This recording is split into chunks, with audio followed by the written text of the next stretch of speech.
Okie dokie, so back to shitty lighting, I apologize. I'm in my room again. So yes, I am here with various doll updates because, so today I had a productive day. I painted Jillian and I came across like so many issues actually. I wanted to write them down to like remember what they were to discuss, but I didn't, so I can't really remember all of them. But so yeah, there's two main things, I guess. The spray, before I show her, the spray, my trusty matte varnish spray. I guess like the first layer I didn't do enough of a coat because it ended up, when it dried, it ended up like splotchy, kind of like the way MSD, if you spray like when it's too cold outside, it gets like kind of flaky. It was kind of like that, but it was like spotty, like just speckles, kind of like a texture on the plastic. And I knew that that spray did that, but I don't know why. I don't know. I just did a very light coat to start out, and so from then on, like, since that was the base, her eyeshadow and blushing and everything just kept and lips especially, just kept looking like super blotchy and weird. Anyway, so then the second spray, I made sure to spray more. Anyway, and then when I was taking out her eye mechanism, okay, hold on, let me just show you to kill the anticipation, and then I'll discuss. So this is her face.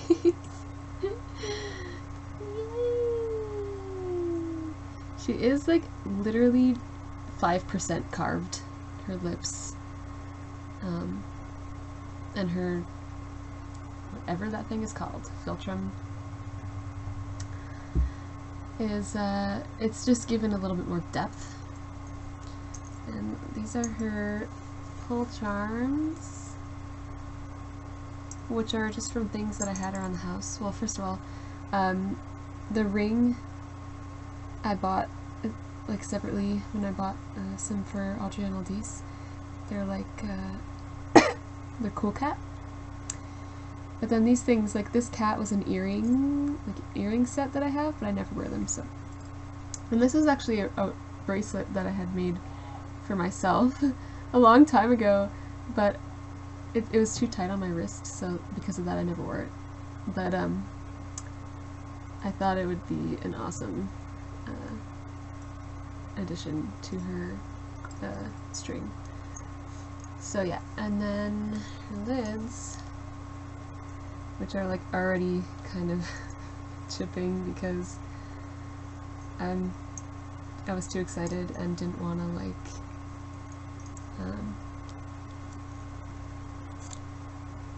wait for the gloss to completely dry. Anyway, those are her lids. They're like a gradient purple. You can't tell, but I really put a lot of purple in her face up and it just looks kind of brown. Like her lips, I put a lot of purple. Her eyeshadow was pretty much all purple and it just looks brown. I don't know why. Anyway, her lids are like a gradient purple to copper, I guess, like a orangey brown. And then her blushing is orange because I wanted her colors to be very fall. And it's funny, like she could do the eye roll thing, like she can do like the looking down thing, which is kind of cool. Like that, like if she's like completely freaked out at something. I like seeing that sometimes in pictures, so yeah. Yeah, as I was saying, so when I was trying to get her eye mech out, I didn't want to there's nothing I hate more when customizing Blythes than trying to get out if you customize Blythes, you know exactly what I'm talking about. The clamp that's like holding the eye sockets, or the eyeballs, sorry, in the socket. It's like that clamp that you have to like pry and then it finally comes out and it's like a square. So I try not to take that out. I didn't take it out with LDs, and I just left her eyeballs in, like when I sprayed, but I covered it with foil. Anyway, for the Blythe that I'm selling, I did the same thing. But for her, when I went to boggle her eyes, I didn't, like, I half took the eyeballs out, and then they ended up like falling out somehow, like, and they're on like that post, right? So the eyeball fell off the post, and for some reason I tried to get it back on right away, and for some reason I'm such an idiot, I thought that I did it wrong somehow, because the two eyeballs, the same color, it was like a gray one and like an orange one, and I was like, what did I do? Because they could only slide on one way, because it's like a flat edge and then a round edge. Anyway, sorry, this was like past the point, but it ended up being that I was just sliding it on the wrong way. Like it slides on that way, but all I had to do was turn the eye around. Slide it on the way. So I was literally freaking out for no reason, because I'm an idiot. Anyway, that wasn't really an issue though. The other issue was the spray started to get too tacky on her face, because after that I didn't want to do it too light anymore, so I was like overspraying, I guess. And then her face started to get like sticky, and that's what that spray does. If you spray it too much, it gets sticky. So then I'm like, I took her in from a final spray, and I was like, this has to be the last one, because if I spray anymore, she's just gonna have like a sticky face, and it's gonna be horrible. So, but I didn't have any paint on it, or even the final coat of pastel even. So I ended up just painting like the lip crease and the nostrils, and adding a bit more shadowing to her eyelids and lips, and then glossing right away. So I didn't like spray her a final time. So that was annoying, because then when I started to gloss her lips, some of the pastel was like coming with it, and it was a disaster. But anyway, you can only tell if you look super up close, and I'm like a perfectionist, just because I think I don't know, it just, if you're looking up close and you kind of like see the flaws when it's you that did it. But anyway, I think she looks adorable. Oh yeah, and I forgot to mention, the domes on these chips are way too high, okay? So I was trying like an idiot, but it wasn't that stupid, okay? I'm not gonna put myself down too much, but I was just lightly hammering to try to get the domes to sit in a bit further in. Just lightly. And then, since I had white glued them in previously, the glue already stuck, and so the chip shifted, and the back part of the chip like detached from the chip. So the color on the eye went like, and like, so now there's a line of a place that looks like it's lifted slightly. It's hard to explain. But now her chips are messed up, so I messaged oh wait, maybe you can see it actually. It's like there. It's just a slightly more reflective, there it is, see? Anyway, I messaged the seller of those eye chips because they're my favorite. It's Sab Poros, I think, on Etsy. Anyway, and she's kind enough to send me another pair, and she said she's going to send me a version 2 of the same chip which fits in the eye properly.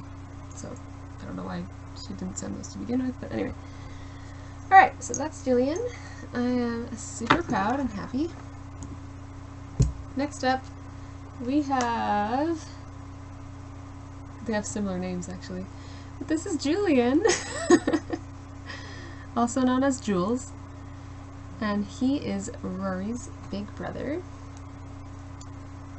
So, yeah, they're brothers, and I'm still in the process of working on their story. I just wanted to briefly discuss some plans that I had started for this story.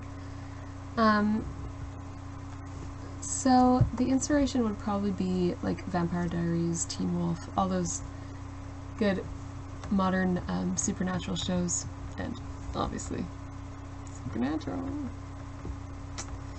Obviously, I mean, if you didn't already tell from my room and my phone case, that I am like, I have been obsessed with Supernatural for a very, very, very long time. Anyway, so that's the inspiration for the story, and I think he's gonna be he and Rory are gonna be werewolves. So kind of like Teen Wolf, but I picture them living with probably a relative. Their parents died. They live in, they're well off. They're probably wealthy. They live in like this big mansion, and Rory does a lot of reading. And I'm guessing Julian would do a lot of like hunting and stuff. So like I'm coming up with a story, and I just got this new book. It's like pretty epic. It says sketchbook, but I really only wanted it. I don't sketch. I don't like my own artwork. But I just wanted blank pages because I don't like lines, because I feel too confined with lines. You get me. You get me. So like I'm starting to plan some stuff about their story here.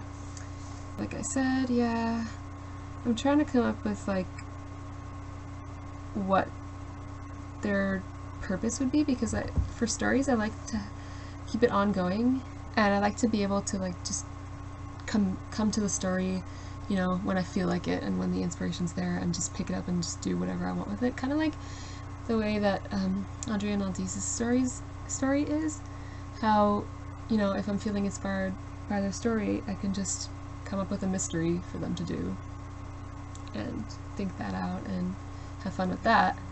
Like, I guess like Supernatural, how there's like the Monster of the Week episode. I like stories like that where there's a lot of one-offs, so I'm trying to think of something along those lines for them, but I'm not sure yet.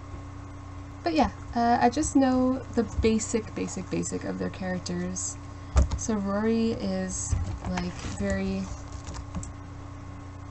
he's a bookworm, but he's also kind of silly, and he's an introvert, but he needs and craves attention at all times. He's kind of quiet, but when he opens up, he can be very silly and dorky. So, and Julian would be, I guess, like the more dominant one, and he's kind of bossy and standoffish, and I picture him not getting along with anybody and just very rude and blunt, and, you know, shuts people out all the time, except for his brother. So with his brother, he's very sweet, and I picture him, he used to read Mother Goose nursery rhymes to him all the time before their parents died. Okay, so if they are both werewolves, because Rory is going to have a ginger blend wig that I am commissioning from Frapzilla.